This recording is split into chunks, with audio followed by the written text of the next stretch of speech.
Mister Partha Sinha, একবার প্রান্তিক থানায় আসতে হবে। মানে বোলপুরে? আপনার বউকে পাওয়া গেছে বোলপুরের লজ থেকে, সঙ্গে একজন অ্যাডভোকেট, কিন্তু ব্যাড লাক, ভদ্রলোক মারা গেছেন। একবার একটু চলে আসতে হবে যে প্রান্তিক থানা। কিরে, কি হয়েছে? বোলপুর শুনছিলাম, কে ছিল ফোনে? পুলিশ। তোদের সেদিন খুব খারাপ লেগেছিল না মারা, যখন রেস্টুরেন্টে জয়াকে বেশ্যা বলেছিলাম? পার্থ, একটা ভরা রেস্টুরেন্টে এরম বলা যায় না। আমি এখনো সেটাই বলবো, কিন্তু হয়েছেটা কি? জয়া মালটার সাথে পালিয়ে বোলপুর গিয়েছিল। এখানে তো খানকিমাকি ভেজা বেড়াল সেজে থাকতো। পার্থ? হ্যাঁ বলো। কি আর বলবো, কোনো খবরই তো রাখো না। আমার গুণধর বোন তো শহরে নেই, সে তো বোলপুরে বসে আছে। ভাইয়া বোলপুরে? ওই উকিল মালটার সাথে। বউয়ের বাড়ি যায়নি? সে আমি জানি না, সে মাল বোধহয় টসকে গেছে। তুমি এসো, আমিও যাচ্ছি। জয়া, সূর্য কোথায়?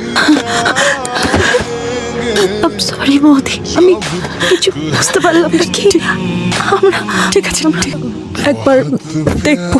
বডি তো মর্গে আছে, তা আপনাদের মধ্যে একজনকে সই করতে হবে।